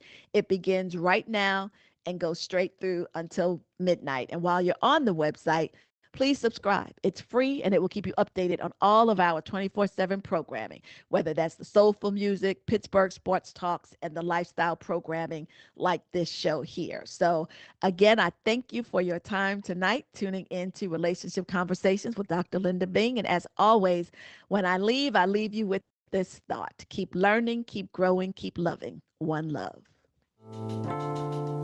You've been listening to Relationship Conversations with Dr. Linda Bing. Continue to listen to Pittsburgh's DSEN. We're on 24/7. See our radio schedule for programming details, and please remember to subscribe to receive updated information.